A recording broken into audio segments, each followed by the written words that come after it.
सदगुरु महाराज की जय। बंदो गुरुपद कंज कृपा सिंधु नर रूप हरि महामोहतम पुंज जासु वचन रवि कर निकर। मेरा मुझ में कुछ नहीं, जो कुछ है सब तोर, तेरा तुझको सौंप के क्या लागेगा मोर। हे गुरु, संत में ही उपदेशामृत गुरु महाराज का नित्य प्रतिदिन इस पुस्तक से प्रवचन हो रहा है। गुरु सिंध अंध बाधिर कर लेखा, एक न सुनई एक नहीं देखा। हरई शिष्य धन शोक न करई, सो गुरु घोर नरक मह परई। रामचरितमानस का वचन है। गर्वित कार्य आकार नहीं, जानत चलत कुपंथ, एहे गुरु कहे त्यागिए, यही कहत शुभ ग्रंथ। महाभारत की वाणी है। ज्ञानो मोक्ष मां वतनोति तस्मा ज्ञानं परात परम, अतो यो ज्ञानं दानहि न क्षमस्त त्यजते गुरम। बृहस्त्र सार का वान। ऐसे गुरु का संग सर्वथा अनुचित है। झूठे गुरु के पक्ष को तजत न कीजे बार, द्वार न पावे शब्द का भटके बारंबार। कबीर साहब की वाणी है।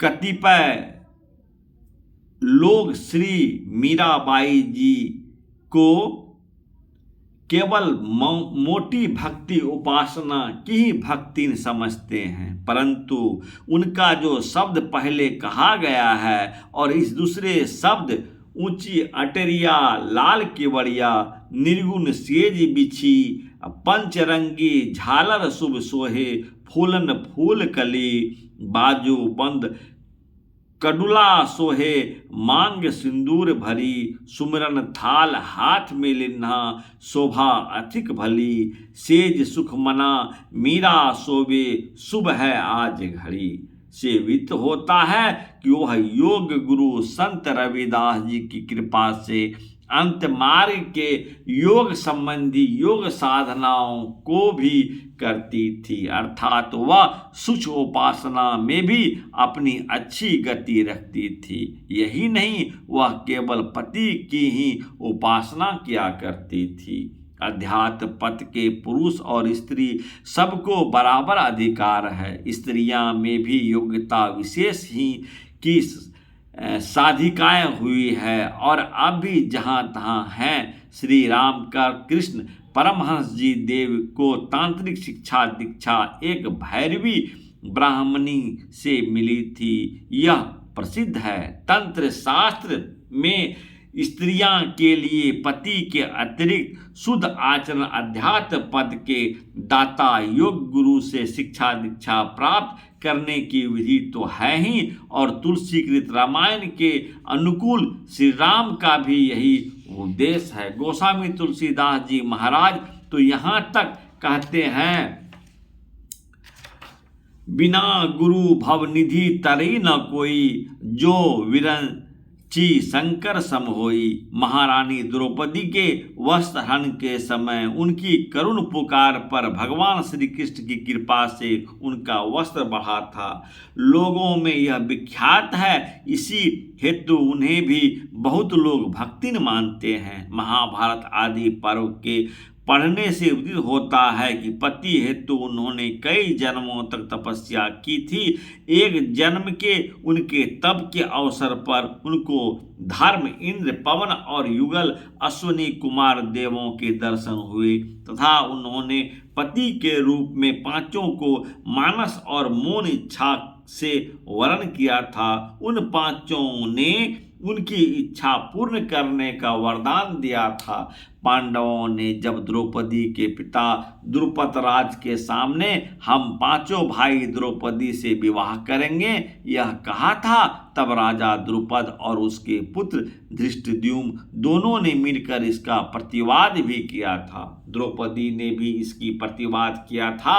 ऐसे महाभारत में कहीं भी लिखा नहीं है। महाभारत के 9 पर्व में लिखा है कि अपने पांचों पतियों और भगवान श्री कृष्ण की उपस्थिति में द्रौपदी ने अपने मन की सच्ची बात नहीं बतलाई, झूठ बात कह दी थी। जब अर्जुन ने उसे प्राण दंड देने की धमकी दी तब उसने अपने दिल की सच्ची बातें कही थी। वह अपने मन में वीर कर्ण को भी पति रूप में पा जाती, यह स्मरण करती रहती थी। इस गोपनीय विषय को जानकर वीरवर भीमसेन ने उसको बहुत डांटा और उसकी बड़ी भर्त्सना भी की थी। महाभारत के स्वर्णारोहण पर्व में लिखा है कि पांडवों के महाप्रस्थान के समय वह भी पांचों भाई पांडवों के साथ साथ चलती थी। वह उन सबके पीछे पीछे चलती थी। उस पहाड़ यात्रा में पहले द्रौपदी गिरकर परलोक सिधार गई।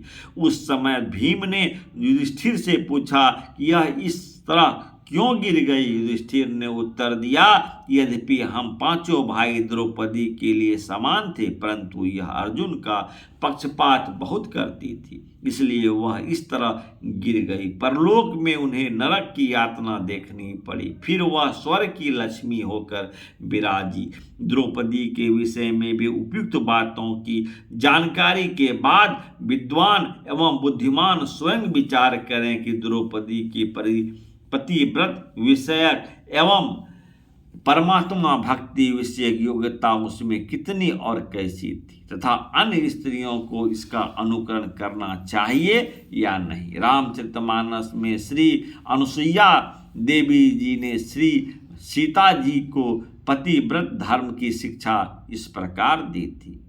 जग पतिव्रता चारी विधि आही, वेद पुराण संत सब कहीं, उत्तम के अस बस मन माही, सपने हूँ आन पुरुष जग नाही। मध्यम परपति देखे कैसे, भ्राता पिता पुत्र निज जैसे, धर्म विचारी समुझी कुल रही, सो निष्कृष्ट तिय स्तुति अस कही, बिनु अवसर भय ते रह जोई, जान हो अधम नारी जग सोई। उपयुक्त विवेचन के अनुकूल बुद्धिमान स्वयं ही विचार करते हैं कि द्रौपदी अपना यथा कथित विवरणानुकूल किस कोटि की नारी कही जा सकती है, परंतु महाभक्तिनी सबरी के लिए तुलसी कृत रामायण में लिखा है कि तजी जोग पावक दे हरि पद लीन भई, जह नहीं फिरे। उपयुक्त साधिकाओं के कथित कर्मों से लोग इसकी विशेषताओं को समझ सकते हैं और निर्णय कर सकते हैं कि भक्ति पथ में स्त्रियां और पुरुषों को किस प्रकार चलना चाहिए। स्त्रियों के लिए जिस प्रकार पतिव्रत धर्म का पालन उनकी पवित्रता की श्रेष्ठता है, उसी तरह भगवान श्री राम के दृश्य एक स्त्री व्रत का पालन करना पुरुष की भी पतिव्रता का श्रेष्ठता है, परंतु दोनों को सद्गुरु कर्णधार का आश्रय हो, अध्यात्म पथ का पथिक बन परमात्मा भक्ति का साधन कर भव सिंधु को पार करके अपना अपना कल्याण बना लेना परम कर्तव्य है। यह कल्याण न केवल एक स्त्री व्रत धारण से और न केवल पतिव्रत के पालन से मिल सकता है। इन व्रतियों के अनुसार अपने अपने व्रतों के सहित कही गई रीति से परमात्मा भक्ति अवश्य करनी चाहिए। कोई परम ज्ञानवती विशेष साधिका बहुत से पुरुषों की पथ प्रदर्शिका थी और अब भी है। उन पर उनके शिष्यगण धर्म मातृभाव श्रद्धा रखकर उनके आश्रित रहते हैं। उसी तरह पतिव्रता स्त्रियां भी अपने सद्गुरु पर धर्म पिता का भाव रखकर उनके आश्रित पर परमात्मा भक्ति का साधन करती है। श्री सद्गुरु महाराज की जय। शेष खंड अगले खंड में आप लोगों को सुनाएंगे। आज इतना ही। अच्छा लगे तो सब्सक्राइब और शेयर कमेंट और फॉलो जरूर करें। हे गो श्री सद्गुरु महाराज की जय। आरती।